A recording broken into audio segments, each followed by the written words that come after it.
Qu'est-ce qu'on va traiter maintenant? C'est une étude de la Gemara.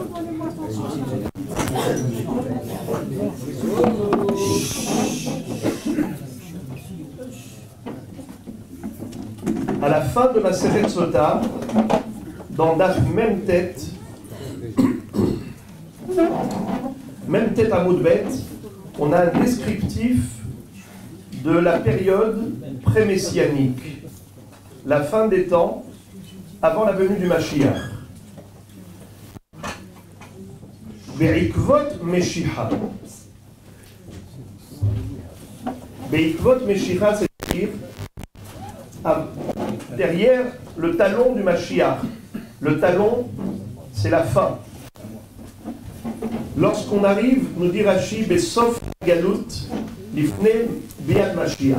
Comme le talon, c'est la fin du corps, ainsi, la période pré-messianique, c'est la fin de la Galoute. Qu'est-ce qui va se passer? Le descriptif n'est pas très réjouissant.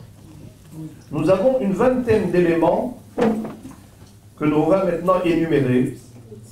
Tout ce que la Mishnah nous dit qui va se passer et qui vont être des épreuves relativement dures et rudes. Premièrement, Chutzpah isge. L'effronterie va augmenter. La Chutzpah, c'est l'insolence, le manque de respect. C'est quelque chose qui va se développer dans la génération pré-messianique.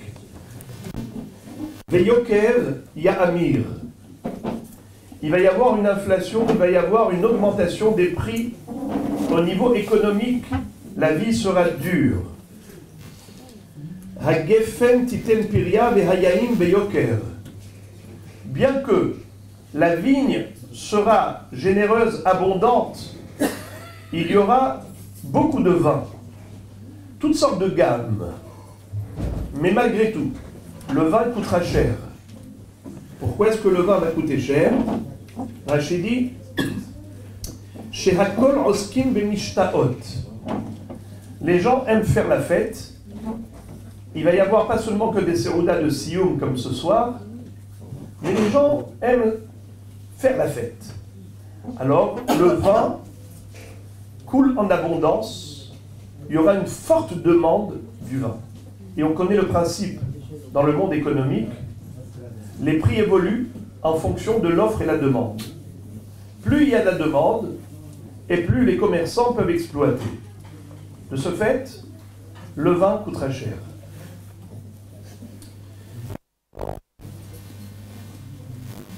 À Malchut et à faire les minutes.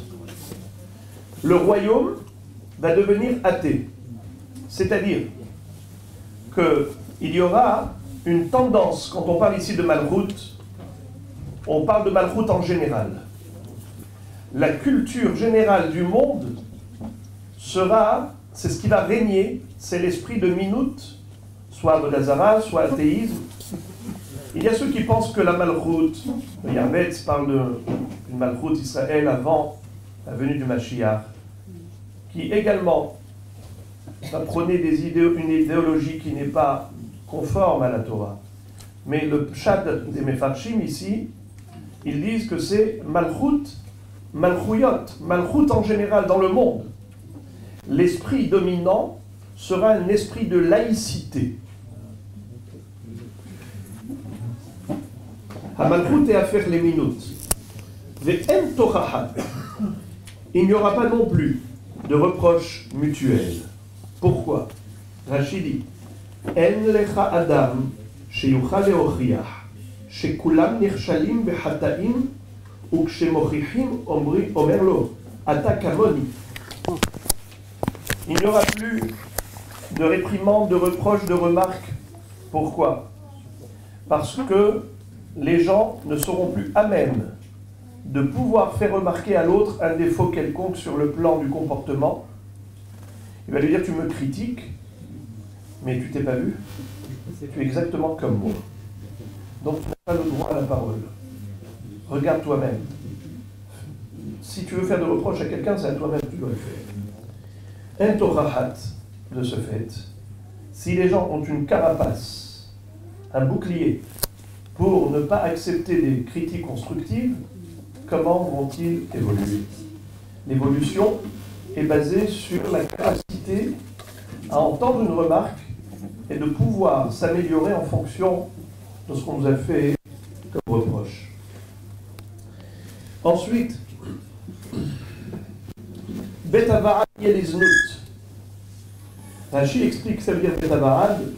Bet Hava'ad shel Chachamim yel Bet Znut shekalu Chachamim ve'en lomed Torah ve'yeh harev me'en ish ba'alei zima mitgodedim sham mipnei shechutz la'ir hayu batei midrashot shelahem. Rashi nous dit qu'à l'époque, les batei midrash étaient excentrés par rapport à l'agglomération, la zone urbaine. C'est pourquoi les gens qui malheureusement n'étudieront plus la Torah, petit à petit, il y aura une régression du nombre d'étudiants, ce qui va faire que ces lieux vont devenir des lieux isolés. Automatiquement, la fréquentation qu'on retrouvera là-bas, ce sera de gens dépravés, débauchés. Comment les choses peuvent, Chas v'Shalom, tourner dans ce sens négatif? Bet Hava'ad yeh liznut. Il y a un autre pirouche, Bet Hava'ad yeh liznut. C'est pas que les batei midrash vont se transformer en lieu de débauche, Chas v'Shalom, c'est que les gens n'auront plus honte. Autrefois, au niveau des mœurs, il y avait des lois de moralité que tout le monde concevait.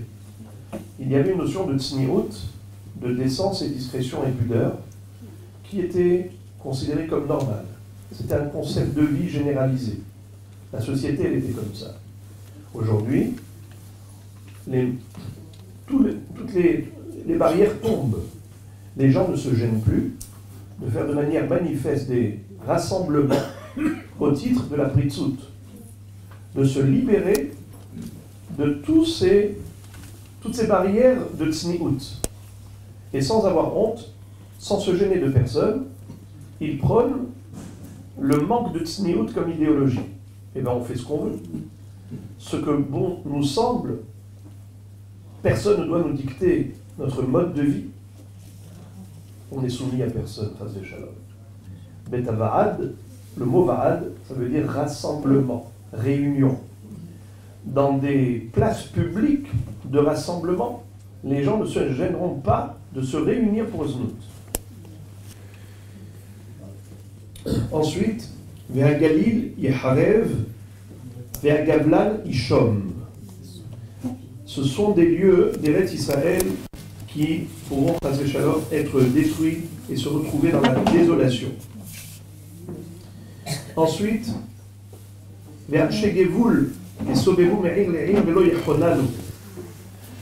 Ce Anshe Gevul, Rashi explique Anshe Gevul. Anshe Gevul Eretz Israël. Hedrin. Première explication de Rashi sont ceux qui habitent dans les frontières d'Eretz Israël. Se retrouveront dans des situations délicates. Ils auront beaucoup de besoins pour leur vie au quotidien. Et ils vont faire appel à de l'aide. Ils ne seront pas toujours soutenus. Autre explication, les Sanhedrin, qui se trouvaient dans l'Ishkat Agazit, c'est la fameuse pièce du Beth Amikdash où se trouvait là-bas le Sanhedrin et qui ont été exilés. Et ils vont passer d'un endroit à l'autre et malheureusement, encore une fois, pas toujours, soutenus et accompagnés. Velo Yechonano. Mais il y a une autre explication. Le Maharsha dit Anshe Gevul, c'est tout Eretz Israël. Par rapport à Yerushalayim, ça s'appelle Gvulim. Yerushalayim est considéré comme étant la ville sainte. Et tout Eretz Israël, par rapport à Jérusalem, c'est considéré comme étant le Gvul, Gvulim. Alors là-bas, il y aura beaucoup de gens dans la nécessité, dans la pauvreté. Beaucoup de gens qui vont solliciter l'aide généreuse des autres. Et malheureusement, Lo Yechonanu. On ne les prendra pas forcément en pitié. Mais Chormot Sofrim Tisrah. La Chorma des Chachamim va se détériorer. Et pas seulement qu'elle va se détériorer, aux yeux des contemporains, on n'accordera plus de considération et d'importance à la Chokmat Torah. Alors, les gens, ici, il y a des Talmidei Chachamim, mais qui est-ce qui les considère Chokmat Sofrim Tisrah Chazé Shalom. J'ouvre une parenthèse, il y a une très belle explication du Gaon de Vilna. Vraiment très très belle. C'est pas pour les auditeurs, c'est que pour les orateurs. Il dit que la Chokma des Sofrim Tisrah, le mot Sarouach, Veserah Ha'odef, ça veut dire allonger, tout ce qui déborde. Il dit les discours seront parfois débordants et que ne seront pas brefs, concis et précis, de manière à ce que les auditeurs se fatiguent. Alors il dit qu'ils ne vont pas appliquer la règle pédagogique enseignée par nos maîtres qui consiste à dire les Olam Ishne Adam et Talmido Derer Ketzara. L'homme doit enseigner au travers de phrases courtes et précises. Derer Ketzara, c'est comme ça que les gens retiennent. Quand on parle de trop, finalement on est noyé et on ne sait plus qu'est-ce qu'on voulait exactement dans ce long discours. C'est pour ça que le discours s'appelle discours. Alors, c'est-à-dire ceux qui craignent Dieu, malheureusement, également ne seront pas respectés par la société. Ce ne sera pas par rapport à leur échelle de valeur, qui est entièrement matérielle. Pour eux, un niveau spirituel, ce n'est pas quelque chose à laquelle ils accordent une importance. Ne'arim penezekenim yalbinu. Les jeunes vont faire pâlir et blanchir le visage des plus âgés. C'est-à-dire un manque de respect total. De pouvoir insulter ou carrément manquer de respect totalement. Zekenim yaramdu ipene ketanim. La chutzpah, elle sera tellement débordante, il y aura un tel manque de derecheretz que c'est carrément les Ekenim qui vont devoir se lever devant les Ne'arim, devant les jeunes. Il y a une personne, il manque de chaise. Qui va se lever? Normalement, c'est le jeune qui doit se lever pour laisser la personne âgée s'installer. Et bien là, on aura une inversion des valeurs où carrément la chutzpah des jeunes, c'est d'exiger du vieillard de se lever. Zekenim yaramdu mipene ketanim. Ben enavel av. Le fils humilier le père. Je vous lis.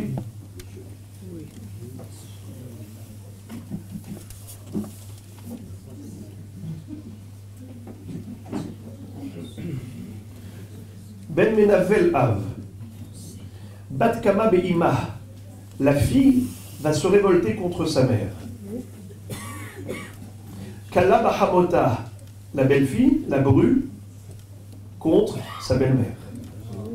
C'est pas nouveau. Pourquoi vous connaissez ça? C'est déjà dans les... Oive ish anchebeto. Les membres du foyer se transformeront en ennemis. La tension, elle sera à tel point dans la famille que carrément, on a l'impression d'avoir une guerre fratricide entre le père, son épouse, le shlom bayit, les enfants, un manque de respect dans tous les sens.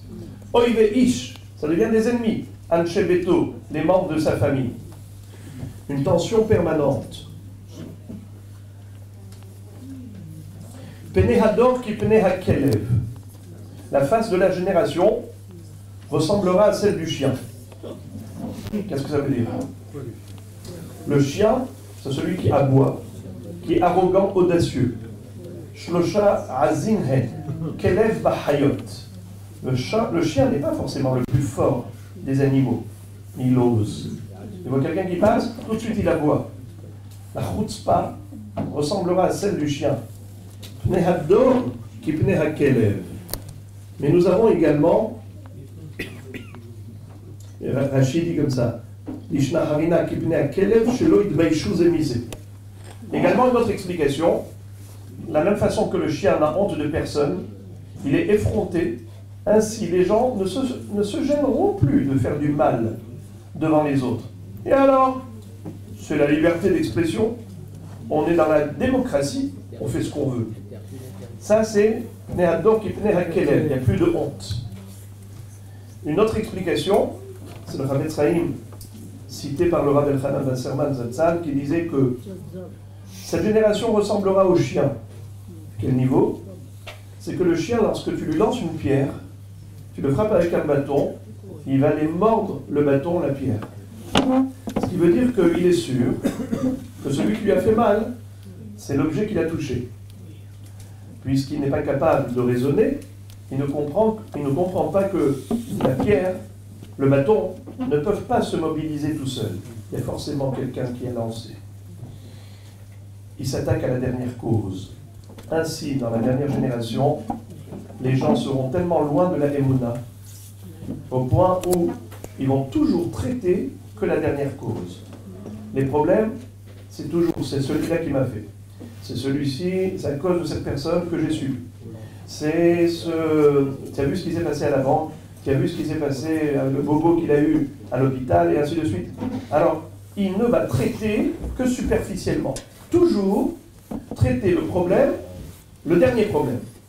Mais ils ne se remettront pas en cause pour se dire que si Akadosh Baruch Hu a envoyé cela, c'est qu'il y a peut-être une bonne raison, et qu'Akadosh Baruch Hu attend un retour, une teshuva shlema, Ne'adok Ipnei HaKelev. Comme le chien qui s'attaque à la dernière cause, ainsi les gens ne comprendront pas qu'il y a Sibbat Sibot ve'ilat ha'ilot. Il y a une cause à toutes les causes, c'est Akadosh Baruch Hu qui lance des appels, des signaux de réflexion, des signaux de teshuva. Ben, Eno mitbayesh me'aviv, le père n'aura plus de respect pour le père. Le fils, pardon, n'aura plus de respect pour le père. Et là, après ces 20 éléments que je viens d'énumérer, il y en a 20 si vous avez compté, Alma yesh lanu leishael, al avinu sheba shamayim. La situation, elle sera telle, désespérante, frustrante, que, à un moment donné, on va baisser les bras en se disant que, en réalité, on est perdu dans un tel contexte. De ce fait, qu'est-ce qu'il nous reste à faire? Une chose, espérer en Dieu. Que dans sa pitié, Hachem veuille bien nous sauver, nous délivrer.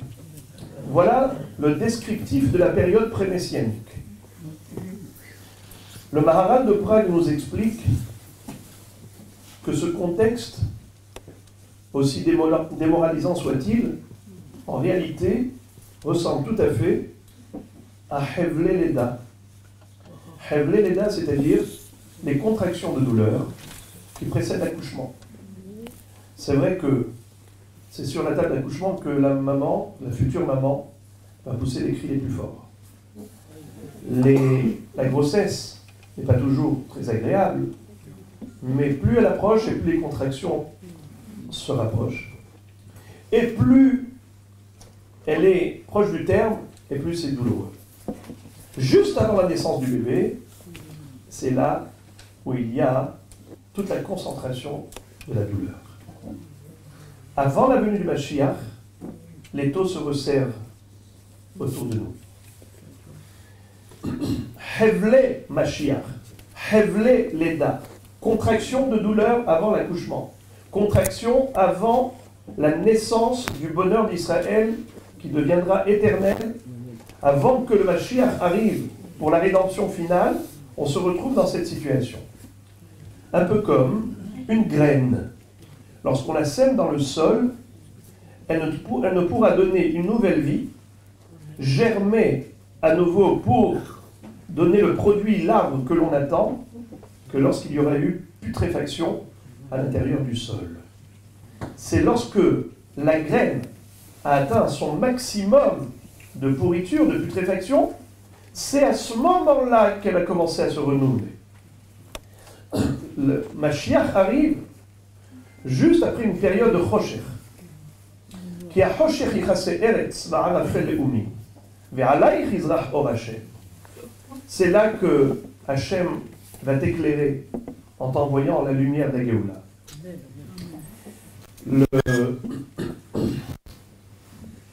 La situation dans laquelle Akadosh Baruch Hu nous met. De nos jours, on le ressent que de plus en plus. Il attend de nous quelque chose. La Gemara dit, dans Masechet Sanhedrin, qu'il y a une machloket entre Rabbi Eliezer et Rabbi Yoshua. Est-ce que la Géoula peut survenir même sans Teshuvah?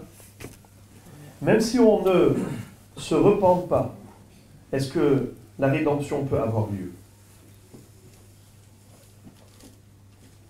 Rabbi Eliezer dit, non, ce n'est pas possible. La Géoula est dépendante de cette condition sine qua non, la Teshuvah. Shuvu ela ila Teshuvah alechem. Revenez vers moi, je reviendrai vers vous. Rabbi Yoshua dit, quoi? Et si Israël ne fait pas Teshuvah, ils ne seront pas Nigalim? Ils ne seront pas Chas Shalom délivrés? Quoi, on est voué à la galoute éternellement? Chas Shalom. Et la marmite Alehem Melech, chez Gezerotav Kashot, Keshel Haman. Akadosh Baruch Hu peut envoyer un homme dont les complots, les desseins, les plans, le programme est de Chas Shalom décimer Israël. Exactement comme l'avait voulu Haman Aracha, qui a voulu en un seul jour faire disparaître l'Israël d'Israël.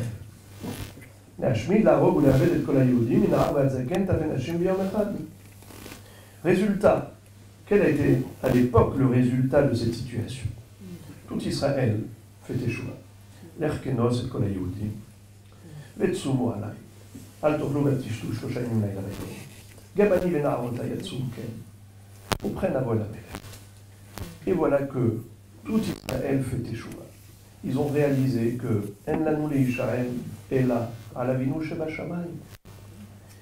Akadosh Baruch Hu aujourd'hui, dans cette génération, nous le voyons, la réalisation de ce que dit Pirkei de Rabbi Eliezer.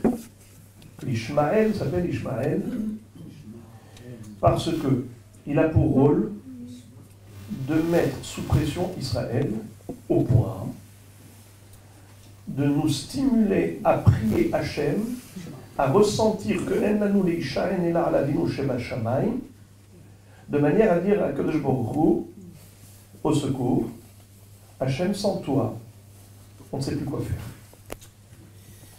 Tant que nous croyons qu'on a les moyens de nous mesurer avec le problème, alors la Teshuvah ne sort pas du cœur. La volonté de Teshuvah n'est pas facile à susciter. En lanu le'Yishael ela al avinu shebashamayim, c'est la phrase de conclusion d'une situation insoutenable, insupportable. Pourquoi Kadosh Baruch Hu le fait? Parce que justement, il veut nous délivrer. La Gemara dit dans la Masechet Sanhedrin que Kadosh Baruch Hu n'attend que cela, de pouvoir nous délivrer.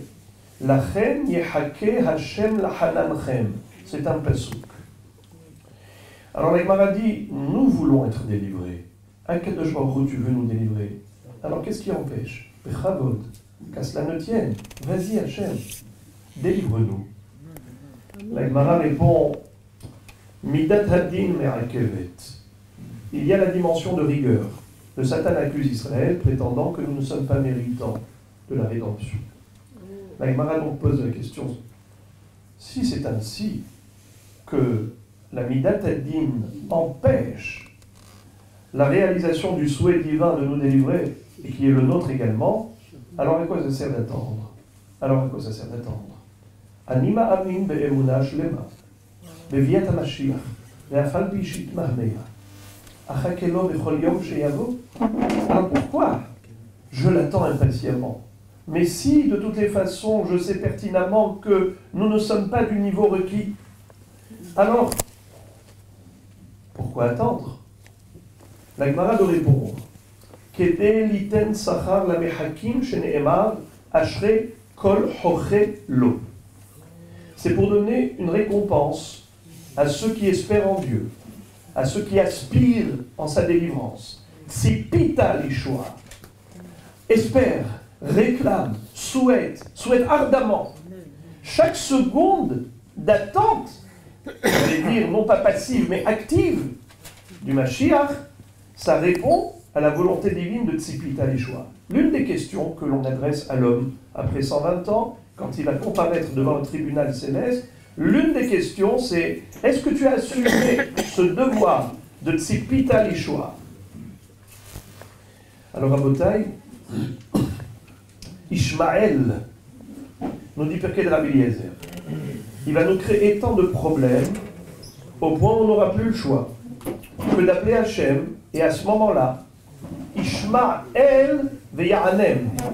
Hakadosh Baruch Hu, il va écouter la prière d'Israël, ses supplications. Nous voyons, Rabotai, que de nos jours, depuis 70 ans, il y a une aliyah massive vers Eretz Israël.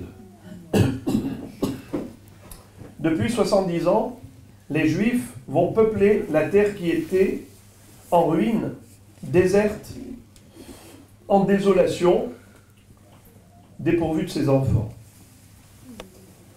Le Ramban Nachmanide, lorsqu'il était là-bas en Eretz Israël, était frustré par cette désolation. Il a dit à son fils, qu'est-ce que je peux te dire? Kola Kadesh Yoter, Harev Yoter. Le lieu, plus il est saint, plus il est détruit. Il n'a pas trouvé de juif, il y avait Tsavari ou Shloshet Banam. Il a trouvé un peintre avec ses 3 enfants. C'était la désolation. Au niveau agriculture, c'était la ruine. Rien du tout. D'ailleurs, il a rappelé dans cette lettre combien Akadosh Baruch Hu accomplit sa promesse. Ve'haaretz tihye shemama. Et la terre sera désolée, dans la désolation. Et Chachamim nous dit Zomida Tova l'Israël. Ça, c'est une belle promesse à Israël, que la terre d'Israël ne donne pas ses fruits à quelqu'un d'autre qu'à ses enfants. Elle ne donnera pas ses fruits à quelqu'un d'autre qu'à ses enfants. Le Passouk va dire, dans la Sechet Sanhedrin va dire, En lecha ketz megule mise. Ve'atem hare Israël, se'u piriechem, anpechem. Et vous, les montagnes d'Israël, donnez vos fruits, parce que les enfants sont retournés sur leur terre. La Gemara dit que quand tu vas voir les fruits pousser, en Eretz Israël, c'est un siman. C'est un siman à ketz. En lecha ketz megoulé misé. C'est quelque chose de palpable. Tout à l'heure, j'ai un ami, je ne sais pas s'il est encore là. Monsieur Hubert Amar est là? Non. Il m'a montré tout à l'heure une photo personnelle. Il était en Eretz Israël. Il a acheté des radis. Il m'a montré la photo. Les radis avaient la taille de sa main. Eretz Israël redonne ses fruits. Pendant, voire des millénaires de galoute, quand on disait la bracha, Mehera Hashem Elokeinu Ishama ve'are Yehuda ve'chutzot Yerushalayim, Kol Sasson ve'kol Simcha, Kol Chatan ve'kol Kala, pourvu qu'on puisse entendre les retentissements, des chants, des danses, des musiques, pour Chatan et Kala à Jérusalem. C'était un rêve. Aujourd'hui, c'est une réalité. Vous allez en Eretz Israël, à Yerushalayim le soir, il y a des endroits où il y a des hôtels, vous ne pouvez pas passer. Bnei Ainara, c'est encombré, tellement il y a des smachot. Vous rentrez dans un endroit où il y a des salles de mariage, vous ne savez plus, vous rentrez dans une salle, vous êtes sûr que vous êtes arrivé au mariage, vous devez atterrir. Finalement, c'est des autres personnes, je ne reconnais personne. Mais qu'est-ce qui se passe? Mais j'étais bien invité, non? Il n'y a pas eu erreur. C'est bien la date, c'est bien l'adresse. Non, c'est l'étage au-dessus. Ben Porat Yosef, de nombreux mariages. Le Passouk dit Od yeshevu zekenim uzkenot b'rchovot Yerushalayim. Yeladim ve'iladot mesachakim. Aujourd'hui, vous passez à Yerushalayim, vous voyez tout cela réel, réalisé. Ce qui veut dire que quoi? Que le kibbutz Galouyot a commencé. Nous voyons les Mekomot Torah se développer, des yeshivot, des kolelim, des Mekomot Torah. Comme je disais tout à l'heure au Rav Shlita, combien je suis impressionné du niveau de l'imoud à Torah qu'on a atteint aujourd'hui. Les Talmidei Chachamim, d'une connaissance de la Torah, mais qui est une maîtrise parfaite de cette richesse de notre patrimoine, mais en même temps le nombre de jeunes Talmidei Chachamim. Une jeune génération qui se multiplie dans tous les domaines de la Torah. Quelle merveille de réaliser tout cela. Eretz Israël qui donne ses fruits, aussi ses fruits spirituels. En lecha ketz megoulé misé. Le Moray Verabotai. Il y a également ce qu'on vient de voir. Il y a encore des choses à faire, à rectifier, à corriger. Akadosh Baruch Hu nous pousse et il nous met dans une situation où on ne peut pas dormir sur ses lauriers et se dire, bon, voilà, Baruch Hashem, on est arrivé sur notre terre, tout va bien dans le meilleur des mondes, c'est bon. J'ouvre une parenthèse, quelqu'un qui m'a raconté dans mon bureau, un rave qui a fait sa aliyah et qui se trouve à Ranana, et quand il a vu des gens arriver de France, il leur a proposé d'inscrire leurs enfants dans des écoles religieuses pour assurer leur éducation. Alors ils lui ont dit, écoutez, quand on était en France, dans la galoute, dans la diaspora, on avait une raison de faire des efforts, d'être là constamment sous tension pour voir où est le petit, où est la fille, qu'est-ce qui se passe avec eux. Là maintenant on est venu respirer. On les laisse dehors, laissez-nous tranquilles maintenant, on voudrait ne pas payer trop cher les écoles qui sont moins chères, peu importe, les principales on est en Israël, on parle hébreu, on est entre juifs, tout va bien. Je lui ai dit, dis-leur que toute la Torah et les mitzvot qu'ils ont accomplis ici, ce n'était qu'une préparation pour là-bas. Hatzivilar Tzionim, le Rambam nous dit que tout ce que Torah et mitzvot qu'on fait en Eretz, en Chutz La'aretz, ça n'a pas la dimension de Torah et mitzvot en Eretz Israël. Et ici, ce qu'on fait, c'est un entraînement pour qu'on puisse atteindre le niveau maximal sur le plan spirituel par l'accomplissement de Torah et mitzvot en Eretz Israël. Akadosh Baruch Hu, qu'est-ce qu'il fait? Même en Eretz Israël, en vivant aujourd'hui l'Intifada, quand nous voyons dans ces temps pré-messianiques, comment Akadosh Baruch Hu nous pousse dans nos retranchements. Qu'est-ce qu'il attend de nous? Parce qu'on se dit, finalement, où est l'endroit sécurisé dans le monde? Où faut-il y aller pour être tranquille? On a cru qu'on pouvait se vivre sans Dieu. Et bien, je vous dis non, c'est pas possible. Vous avez besoin de moi. Et donc, comme dit Rabbi Yoshua, Ma'amid alehem melech shegzerotav kashot keshel Haman ou Marzira nemotav. Akadosh Baruch Hu envoie des gens aussi cruels que Haman, et cela nous rappelle qu'on doit retourner vers Papa. Avinu Sheba Shammai. La Biat Mashiach Rabotai nous dit le Or HaChaim HaKadosh, on l'aura grâce à l'étude de la Torah et grâce à la prière. Bifri Yavohu ou Betachanonim Ovilem. Qu'est-ce que ça veut dire Bifri Yavohu ou Betachanonim Ovilem? Rachid dit sur ce passouk dans Yirmiyah, les bénis Israël reviendront en Eretz Israël en pleurant. Qu'est-ce que ça veut dire en pleurant? Les pleurs, c'est-à-dire la prière. Ce sera le résultat d'une longue prière, de millénaires de prière. On demande à Kadosh Baruch Hu, on voudrait le kibbutz galouyot.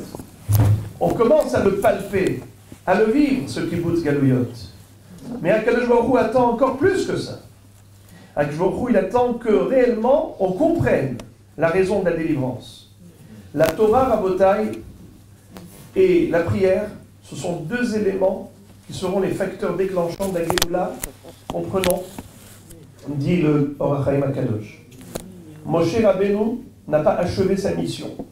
Il nous a fait sortir d'Égypte. Il y a eu Géoula, mais on n'est pas rentré en Eretz Israël avec lui. C'est son élève successeur Yoshua qui nous a fait rentrer en Eretz Israël. Moshe Rabbeinu, c'est lui qui va revenir. La Neshama de Moshe sera incarnée par Mashiach ben David. Mashiach ben David est l'incarnation de Moshe Rabbeinu. Il doit achever sa mission pour nous ramener à l'état initial du projet divin lors de la sortie d'Égypte. Chose qui n'avait pas été atteinte à l'époque. C'est cet objectif que Mashiach ben David voudra atteindre.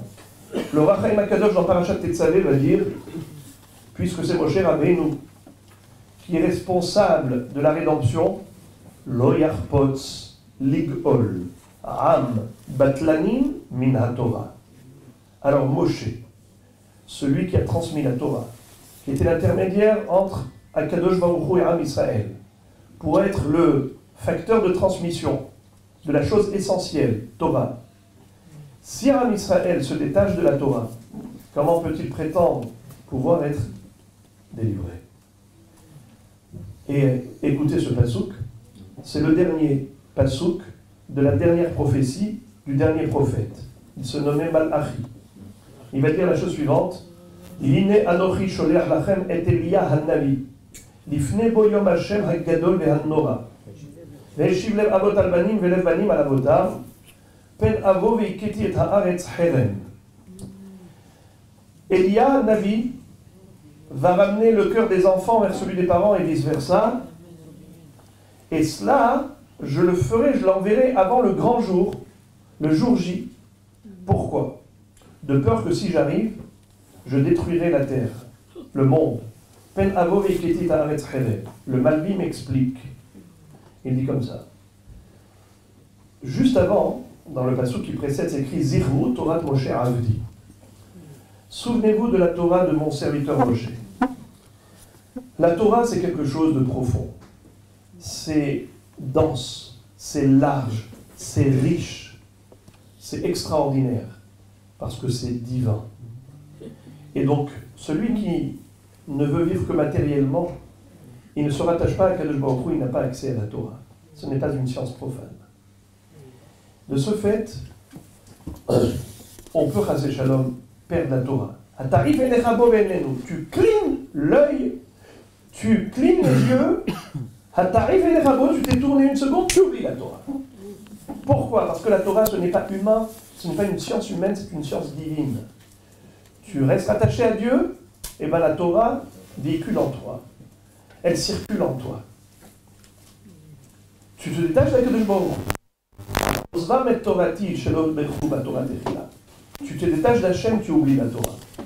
Et je vous dis, si je viens pour vous délivrer, si j'arrive et que je trouve mes enfants sans Torah, alors Has Shalom, ça peut se transformer en quelque chose de dangereux. Pen avo ve'iketi et haaretz herem. Alors, qu'est-ce que fait Hachem? Par pitié, il nous enverra d'abord Eliyahu Navi. Quand on dit Tiko dans la Gemara, soit Teko, soit Tishbi, Yetaretz, Kushiot ou Bariot. Eliyahu Navi, c'est celui qui est censé nous enseigner la Torah. D'ailleurs, il va résorber tous les problèmes qu'on a laissés en suspens durant toutes nos études. À chaque fois qu'on dit Tiko, on n'a pas répondu à une question. Tishbi, Yetaretz, Kushiot ou Bariot. Yaakov Avinu a pris la lettre Vav de Eliyahu. Et écrit Elia au lieu de Eliyahu. 5 fois, on retrouve Yaakov Malé et Elia Hasser. Yaakov, ça s'écrit généralement sans le Vav. Mais Yaakov Avinu a pris Eliyahu Navi 5 fois le Vav. Pourquoi? Il lui a dit, je te prends un gage. Tu m'assures, tu me promets d'aller annoncer la délivrance à mes enfants. Question, pourquoi 5 fois? Et pourquoi spécialement la lettre Vav? Et pourquoi spécialement Yaakov Avinu? Ça aurait pu être Abraham, Yitzhak. Pourquoi Yaakov? Rabotai, le chiffre 5, c'est Hamisha Chumshe Torah. La lettre 6, Vav, c'est Shisha Sidre Mishnah. Torah Shebirtav et Torah Shebe'alpe. Yaakov Avinu, qu'est-ce qu'il est? Yaakov Ishtam Yoshev Ohalim. C'est le patriarche qui nous a montré qu'est-ce que c'est la hashivut de l'étude de la Torah. Celui qui, pendant 14 ans, non-stop, ne s'arrête pas d'étudier. Il ne va même pas s'allonger pour aller dormir. Il va s'assoupir en position assise, peut-être, mais il ne va pas s'allonger pour dormir. Ishtav bamakom ahu. Yaakov, c'est le symbole de l'étude de la Torah. Et bien Yaakov Avinu va dire à Eliyahu, Elia, pas Eliyahu, je te prends le Vav. 5 fois, parce que tu vas me promettre que tu vas aller rendre mes enfants aptes et dignes de la délivrance. Tu vas leur enseigner les Hamisha Chumshe Torah. Tu vas leur enseigner les Shisha Sidre Mishnah. Sinon, Rabotai, la Gemara nous dit, Shlosha Baim Be'eseh Hadda'at. Il y en a 3 qui arrivent sans avertissement. On ne s'y attendait pas. C'est le scorpion, la trouvaille et le Mashiach. Quelqu'un trouve quelque chose, il a trouvé un portefeuille dans la rue, une montre, il ne s'y attendait pas. Il a été mordu par un scorpion, il ne s'y attendait pas. Mashiach arrive, personne ne connaissait le moment, on ne s'y attendait pas. Ça arriverait maintenant, Bédiouk. L'Amoré vers la bataille. Quel rapport entre Mashiach, la trouvaille et le scorpion? Tout dépend d'une chose. Si on est prêt, oh, combien elle est belle cette trouvaille. Si on n'est pas préparé, oh, combien ça peut paraître comme la piqûre d'un scorpion. Parce que quand Mashiach viendra, on n'aura plus de libre arbitre pour évoluer. C'est-à-dire, comme dit la Gemara à propos du Pasuk dans Kohelet, Zechor et Borecha, Bime Bechurotecha, Ad asher lo yavou yemei hara'a, Terem yagiru yamim asher tomar, En li bahem hefetz. Souviens-toi de ton Dieu tant que tu es encore jeune, avant que n'arrivent les jours difficiles de la vieillesse, les jours durant lesquels tu vas dire « Je n'ai pas envie de cette vie ». Ça, c'est la traduction littérale des mots. Les Chachamim nous disent « Adasha lo ilavu yemei hara'a » c'est yemei hazikna, certes, mais « Yamim asher tomar, en li bahem hefetz, elu yemot ha-Mashiach » La période messianique est une période durant laquelle on sera dans une proximité avec Hachem qui est parfaite. C'est le moment le plus de jouissance le plus grand. Parce que Rambam nous dit que les tzadikim, les chachamim ont attendu Biat Mashiach que pour cette raison. De pouvoir servir Hachem dans la sérénité, tranquillité, sans obstacle, sans empêchement. Mais on méritera de servir Hachem en fonction du niveau qu'on a atteint. On ne pourra pas rattraper le temps perdu. Expliquons-nous. C'est-à-dire que quelqu'un qui était nonchalant, qui a dédaigné la Torah, qui a dédaigné les mitzvot, il n'en voulait pas. Alors, s'il vient Mashiach, c'est comme une piqûre de scorpion. Pourquoi? Parce que maintenant, il n'y a plus de Yemei Bechorotecha. Bechorotecha, c'est Bechira. Il n'y a plus de Hefetz. Hefetz, c'est-à-dire je veux. Il n'y aura plus de je veux. Aujourd'hui, tu peux vouloir, tu peux choisir entre le bien et le mal. Tu peux encore choisir. Tu peux exprimer ton Hefetz. Mais il y a des yamim asher en li bahem hefetz. Tu peux plus dire je veux. Ça s'impose. C'est implacable. Car Dieu s'est révélé. Car Dieu s'est dévoilé.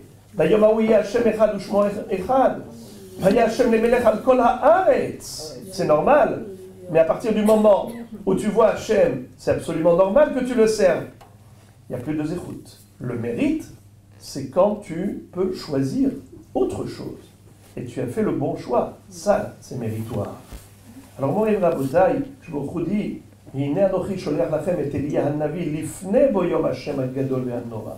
afin qu'il vous enseigne la Torah pour vous rendre méritant de cette Géoula. Donc je terminerai avec ce mot. La Gemara nous dit Arotse linatzel mehevlo shel Mashiach ya'asok betorah u bigmilut chasadim.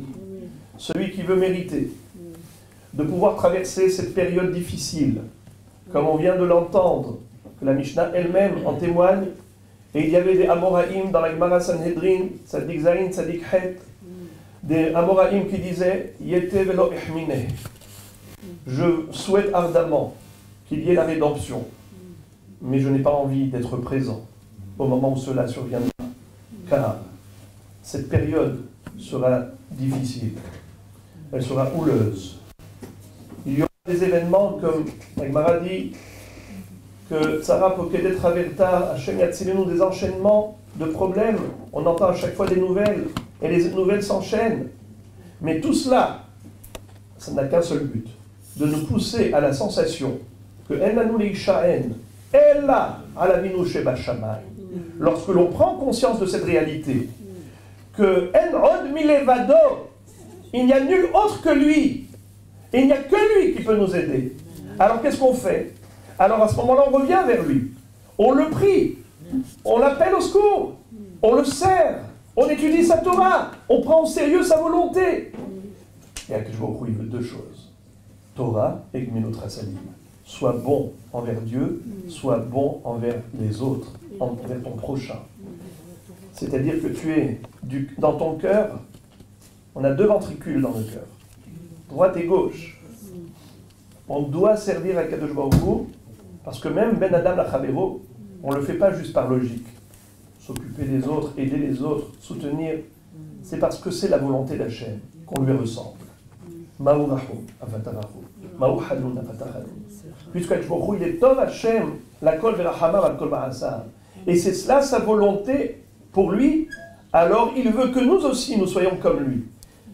Vehalachta bidrachav, Ma'u Rahum, Avatarahu.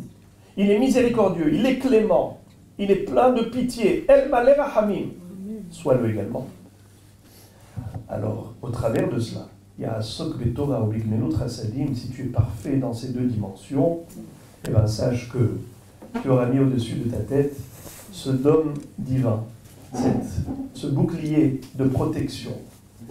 Et avec des mérites pareils, parce que dans cette génération, justement, celle qui est la plus proche de la Biat Mashiach, justement, c'est tellement difficile de servir Hachem, parce que le Yetzirah aujourd'hui a des moyens qu'il n'avait pas autrefois, parce que la réalité bat son plein, parce que la publicité du Yetzirah est très forte.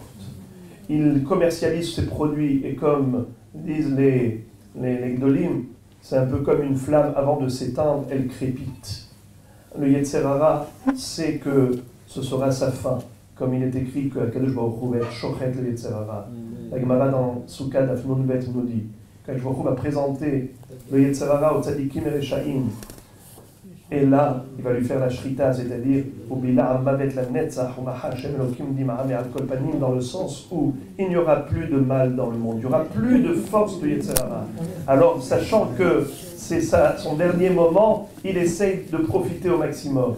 Mais soyons intelligents, résistons-lui et continuons dans notre fidélité envers Hachem, et que par ce biais-là, nous méritions, Be'ezrat Hachem, très très prochainement, cette rédemption finale attendue depuis des millénaires par le Géoula Shlema B'mehera B'yameinu. Amen et Amen.